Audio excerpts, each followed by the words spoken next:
grande alegria de estar com esse grande poeta, um dos maiores poetas brasileiros, Ricardo Aleixo, que nasceu em Belo Horizonte em 1960. Tem essa cara de menino, é um menino. Vem de uma intensa trajetória como poeta, músico, artista visual, pesquisador, intermídia, multimídia, multilinguagens, multiartista. Estreou na poesia em 1992, com Festim, um livro belíssimo.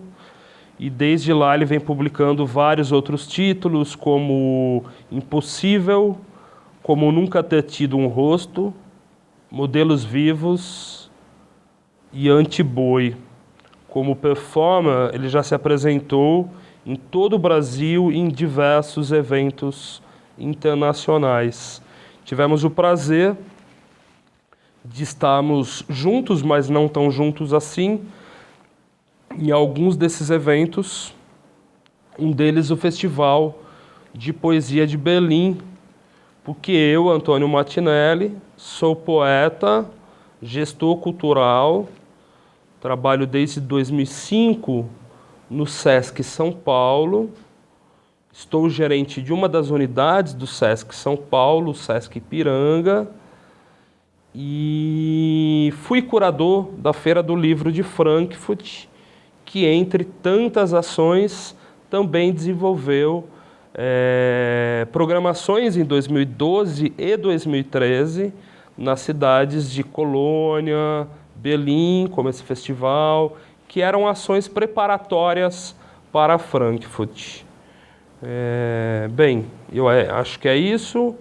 Estamos devidamente apresentados, creio eu. Espero que tenha honrado aí a belíssima trajetória dos dois. Valesca, deste trio eu sou o mais novo como poeta, talvez. Valesca já publicou há mais tempo e Aleixo tem aí uma longa trajetória na poesia. Mas vamos passar ao que mais interessa, que é ouvi-los.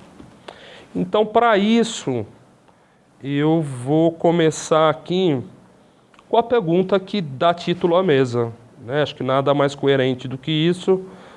Como manter o corpo vivo entre o coice e a ventania, né? Obviamente a ventania aqui, pesado demais para a ventania. Esse livro belíssimo, editado pela Todavia, a última antologia poética do Aleixo, recomendo a todos vocês. E O Coice da Égua. Como se manter vivo nesse Brasil que vivemos hoje? Como manter a poesia viva? Como se manter vivo nesse momento que a gente vive? Não só uma pandemia, uma grande crise sanitária, uma grande crise em todo o setor médico no Brasil, mas também a crise de um governo que bota ou tenta colocar todas as instituições em xeque, na boca do abismo,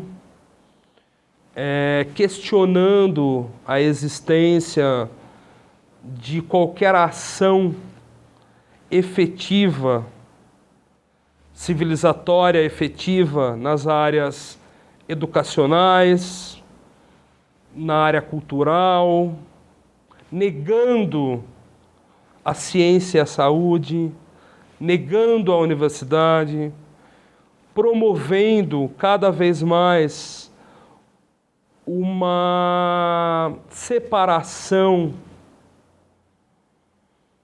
que nos aponta, infelizmente, para um estado quase de guerra entre os que desejam e lutam pela vida e os que promovem a morte. Como se manter vivo e fazer poesia? Valesca Torres e Ricardo Aleixo. Acho que não é fácil, assim, responder como se manter vivo, né? Diante ao número de mortos que chegamos, né? Porque são os meus vizinhos, são os meus vizinhos que morrem, são antigos professores que morrem, professores da faculdade que morrem. Então, eu me interesso em pensar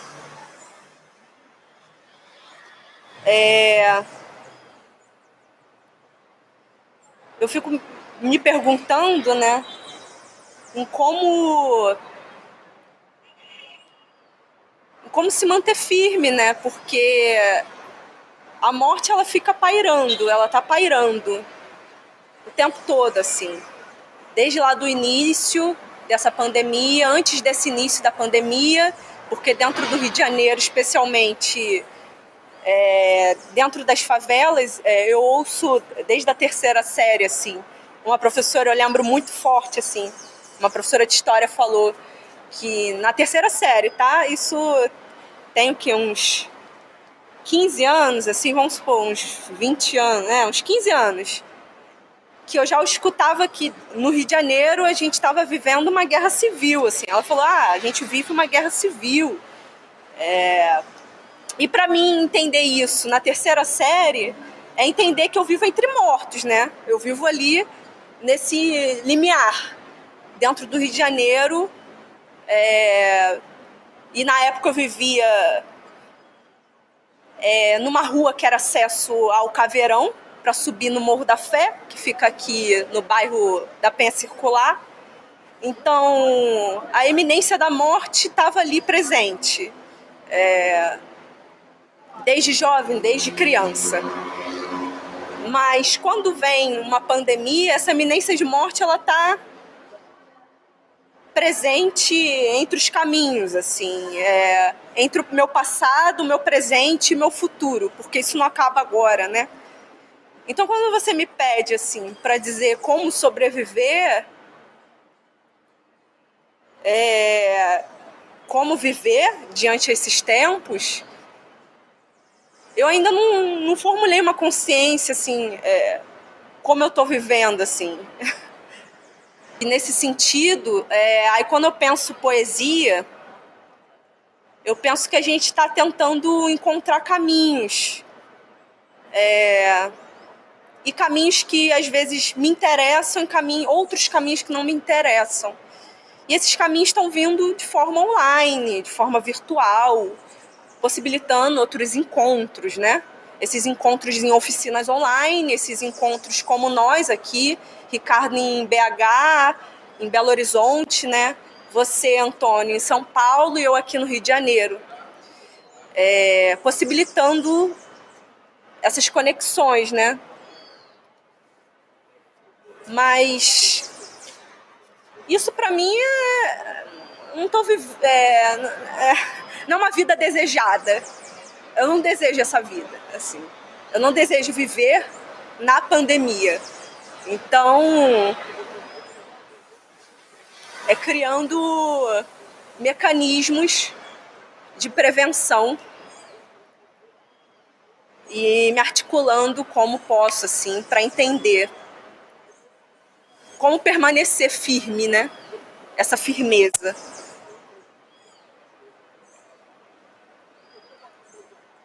Acho que é isso.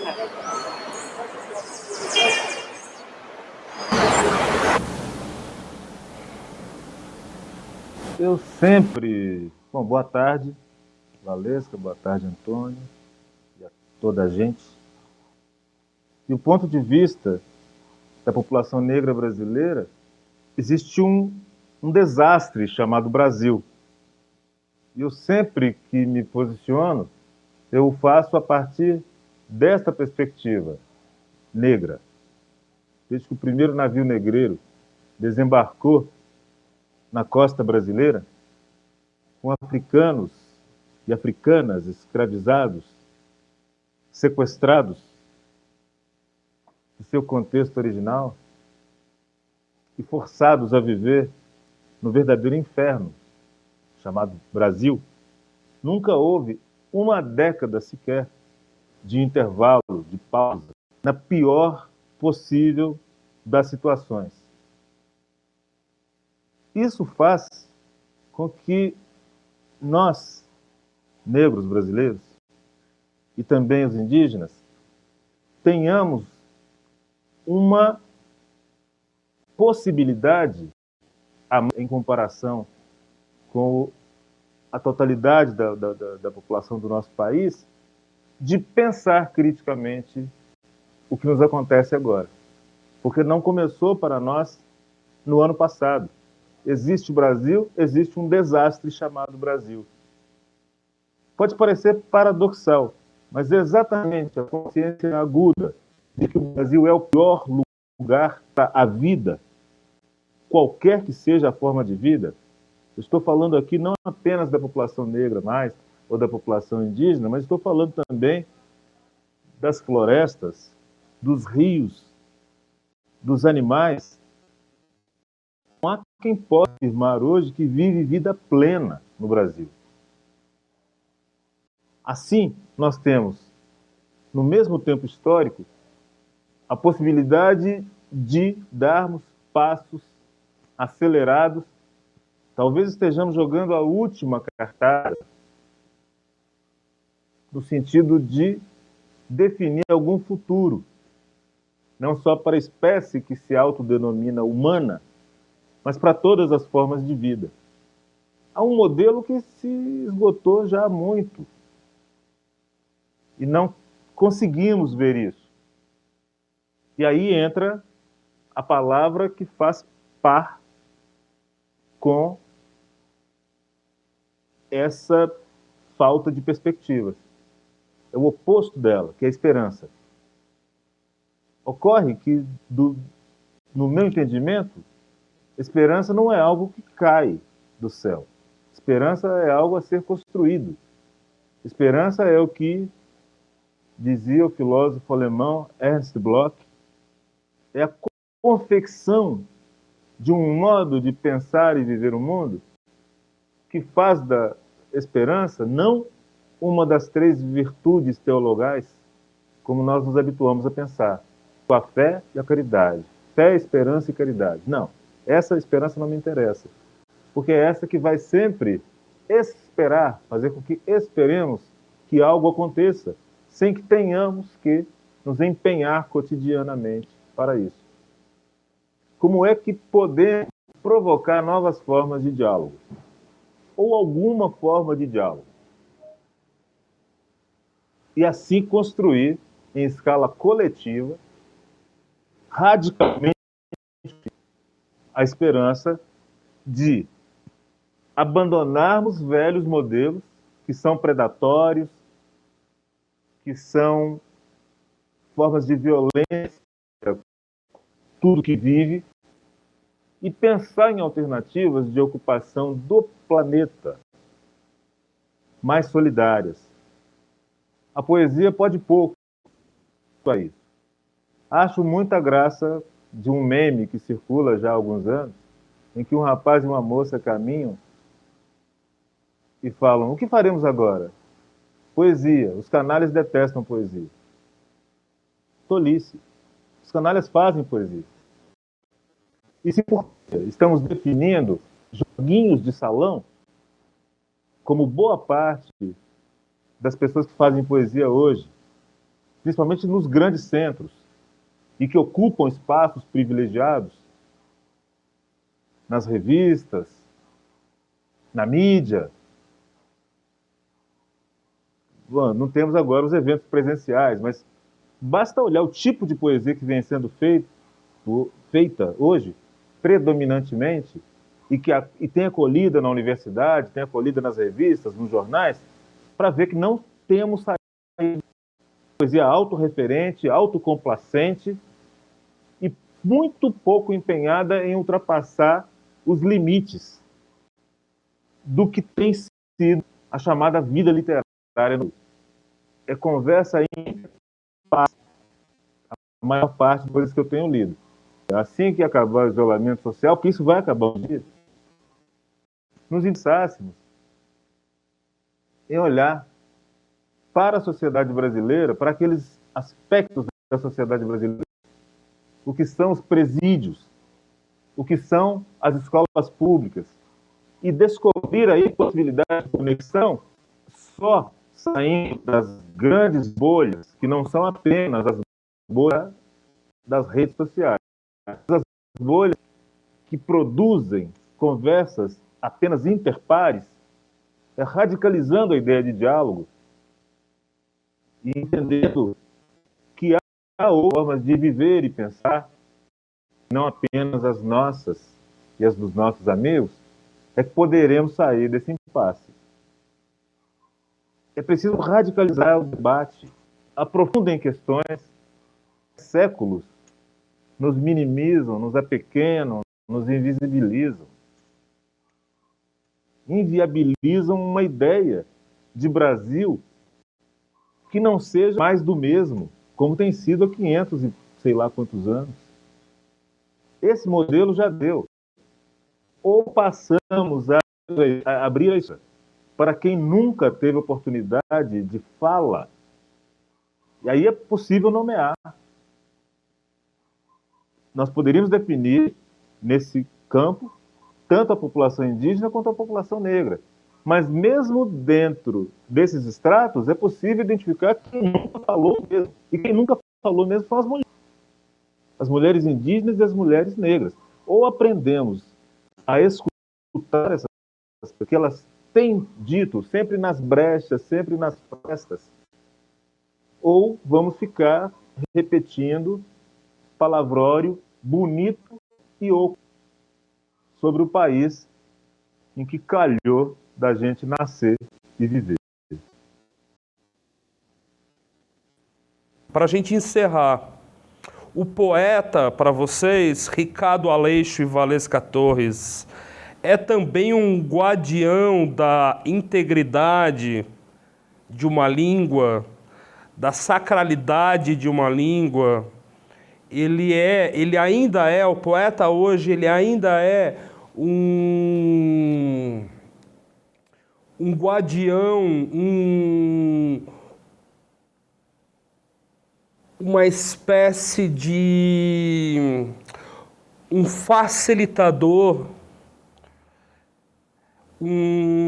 uma espécie de canal, uma espécie de interlocutor de outras vozes, e daí eu vou cair mesmo num campo mais místico, esotérico, e obviamente não falando diretamente sobre religião, mas falando talvez dos motos já, sabe? O Kitamoto, ou o que supostamente está morto, desse outro campo dos encantados, vocês como poetas acreditam que vocês trazem para o meio da poesia de vocês. Que vozes são essas? Né? É só a voz do Aleixo? É só a voz da Valesca? Ou o que mais de sacralidade existe na poesia de vocês? Já faz alguns anos eu formulei o conceito de pessoa muitas para tentar dar conta de algo que meu amigo Ailton Krenak, de um termo que ele usa muito frequentemente, e numa conversa com uma amiga nossa comum, ele disse a ela que eu seria um sujeito coletivo, Eu sempre trabalhei com a hipótese das muitas vozes que se misturam à minha. Eu nunca fui um poeta, nem enquanto aspirante a poeta, que buscasse o que chamam de voz pessoal. Sempre que eu vejo um livro meu, eu tenho a sensação de estar diante de uma coletânea de vários poetas. Para mim não funciona a ideia da unidade. Nenhum livro meu tem unidade. Parece que muita gente escreveu ali. E isso não se coloca para mim de uma perspectiva que seja aquela de tentar falar por quem não fala. Isso eu não busco. Acho que seria cabotino, seria calhorda. Eu acho que é preciso fazer com que mais gente tenha cada vez mais direito à voz, sem que poeta nenhum se sinta no direito de falar por quem não fala. A luta tem que ser para expandir o direito, universalizar os direitos de quem não tem direitos, inclusive o direito à fala.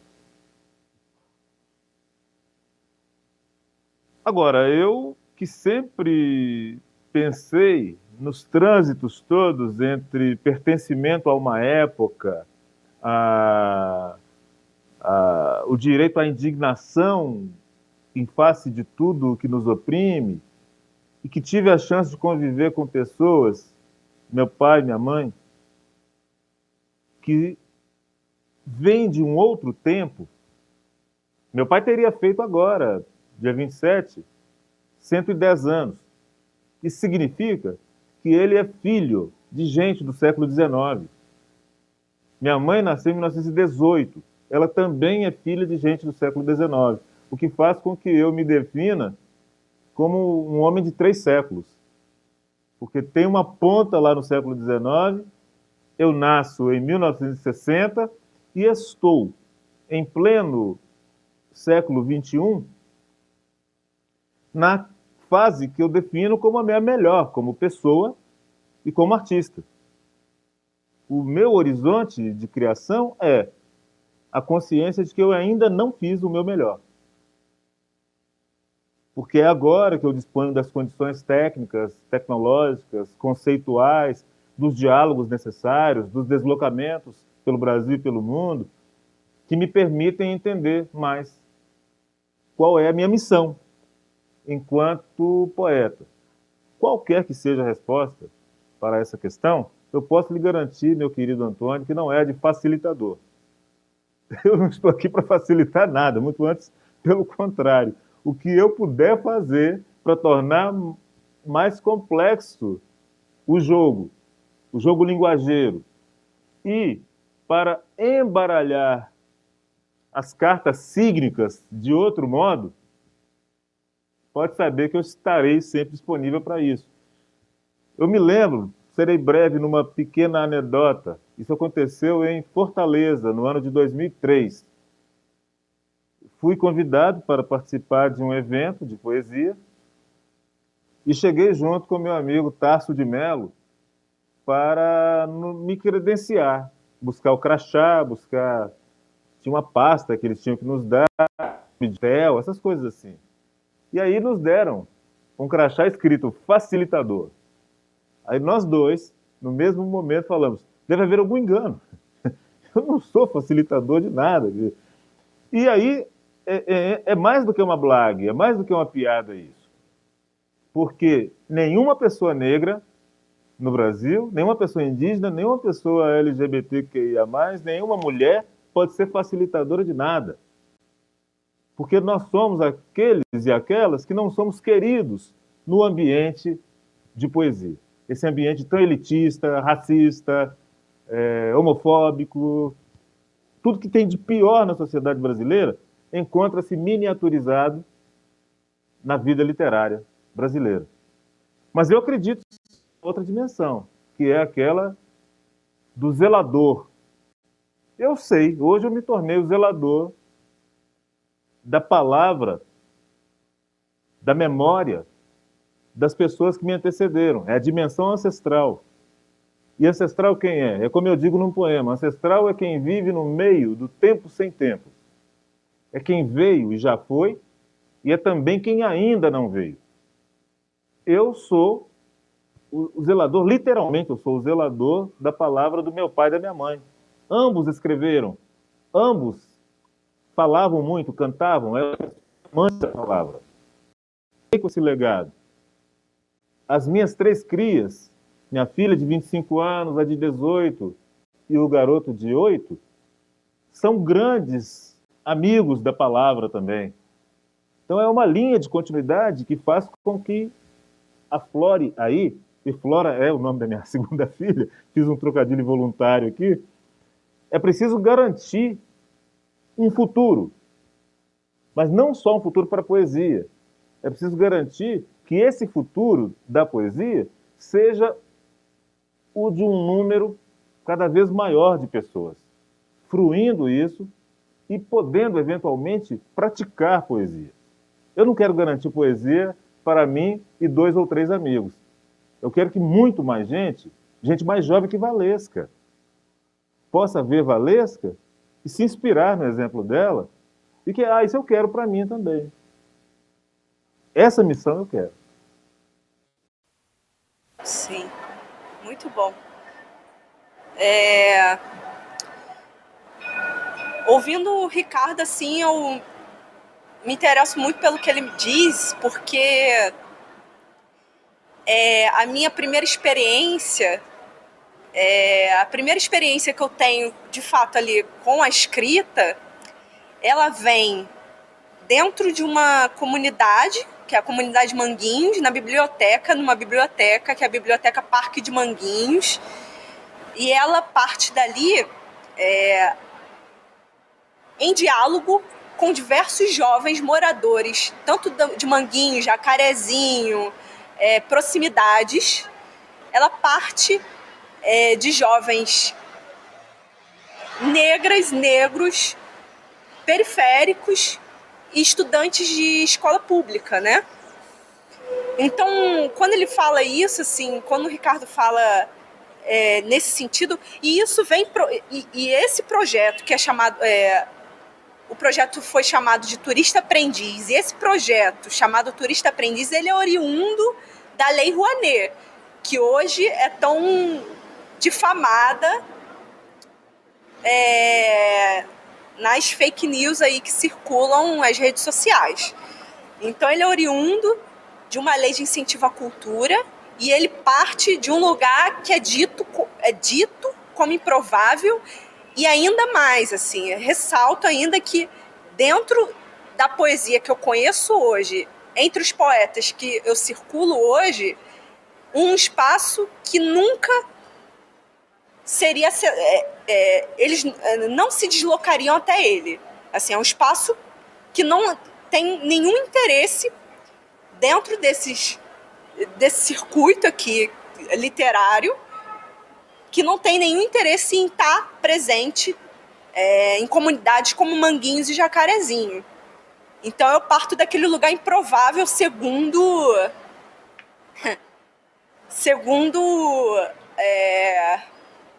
a cabeça de muitos, assim. Então, segundo a cabeça de muitos, nós e eles, digamos assim. Mas assim, e pensando nisso, pensando no que o Ricardo disse, assim, também, me interessa muito, assim, eu fico buscando alternativas para que a escrita não seja vista, né, a palavra, né, não seja vista, lida apenas, não seja vista apenas com os olhos, assim, eu quero que a palavra ela possa circular, e já circula, mas aí a gente está tentando a isso, né? Tentando entender que existem muitas plataformas. E quando eu fico pensando, quando eu faço uma performance, né? Minha performance, ela teve ali como um ponto que é muito engraçado, assim, dentro dos slams que agora circulam a cidade, infelizmente por conta da pandemia, não tivemos em 2020, muito provável não haverá em 2021, né? Mas em 2019, entre 2017, 2018 e 2019, os slams eram muito presentes na minha vida, né? Que é essa competição de poesia falada, e ela acontecia muito na rua. Aqui no Rio de Janeiro acontece muito na rua, e acontece muito na Zona Norte, acontece nas periferias, assim, quando a gente pensa no Complexo do Alemão, em Bariê, Caxias, são todos bairros aqui do Rio de Janeiro.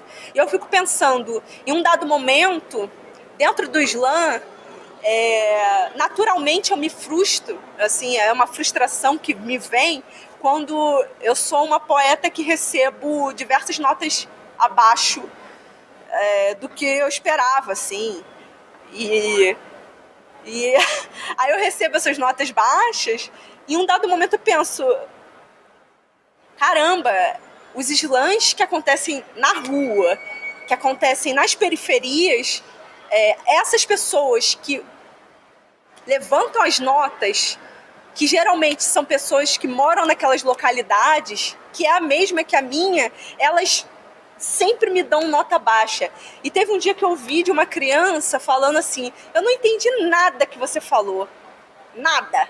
Aí ele saiu assim. Eu falei, meu Deus, o que me interessa? Aí eu fiquei pensando, cara, isso não... Eu tenho que fazer alguma coisa. Então eu penso na performance. Aí a performance que eu pensei, que antes do vídeo, que agora tem no meu Instagram, ela foi pensada para eu falar com esse público, assim, que é o meu público, e eu sou aquele público também, nesse sentido de fazer escoar a palavra de uma forma que faça muito mais sentido, né? Que faça muito mais sentido para além do livro Coice da Égua. Que tipo de plataforma eu posso vir a dizer o que eu digo, né? E aí você abre um leque de possibilidades, né? E você encontra os vídeos, você pensa em como fazer isso acontecer por meio de vídeos, já que presencial nesse momento não ocorre. Aí eu fico pensando em várias possibilidades, que são muitas, assim. Então, quando eu penso assim, nesse diálogo, nessa coisa talvez não espiritual, né? Você dá outro nome. Qual é o nome que você dá, Anton? Você falou outro nome aí. Eu esqueci. Isso, sacralizado, isso aí, é isso aí. Quando você fala disso, assim, eu consigo me encontrar nesse sacralizar, né, muito com a rua. Então, a rua e o movimento da rua, e as pessoas que estão nessa rua fazendo acontecer as coisas que a gente vê e que a gente não vê, o que é visto e o que não é visto, ou aquilo que tá para acontecer. A gente pensa na temporalidade, naquilo que é visto e aquilo que não é visto, e eu fico pensando nas vozes da rua, nas vozes dos transportes públicos. Quantas vezes eu já escrevi um poema dentro de transporte público, assim. Então eu fico pensando, esses encantados, eles estão transitando nas ruas, assim. É eles que eu tenho interesse, assim. Se a gente for pensar nisso, se eu for pensar nisso, o que me interessa é o que acontece na rua. Então, o movimento de estar em diálogo, assim, ele provém dessa rua, né? Eu acredito que se for pensar dessa forma, assim, seja nesse sentido, né? O que não está nas instituições, né? Aquilo que não me interessa tanto, apesar de eu ser uma aluna, uma estudante de uma universidade pública, apesar de eu me interessar em circular, mas em lugares como a rua, acontece alguma coisa que a todo momento meu movimento é para lá. A todo momento meu movimento é para lá, assim. Talvez não há uma escapatória à rua, assim. É nesse sentido. Eu acho que senão eu vou viajar aqui muito mais, assim, vou ir para outros lugares, começar. Mas é basicamente isso. Muito bem, queridos. Eu agradeço imensamente por essa conversa. Poderíamos ficar mais horas aqui conversando sobre inúmeros assuntos que, por mais que talvez para o público nem pareça que a gente está falando sobre poesia, estamos falando sobre poesia também, né? Agradeço muitíssimo a participação da Valesca, a participação do Aleixo. Valesca fez uma belíssima leitura no início dessa mesa e vamos encerrar agora com o Aleixo, lembrando que tanto o Ricardo Aleixo quanto Valesca Torres, neste mesmo festival, apresentam performances, vídeos, poemas, vídeos, performances durante os dias do festival. Acompanhem, vejam a programação completa, assistam as vídeos performances e agora a gente vai ter a honra, a satisfação de encerrarmos esse bate-papo ouvindo um pouquinho do que o Aleixo tem para nos dizer. Obrigado, queridos.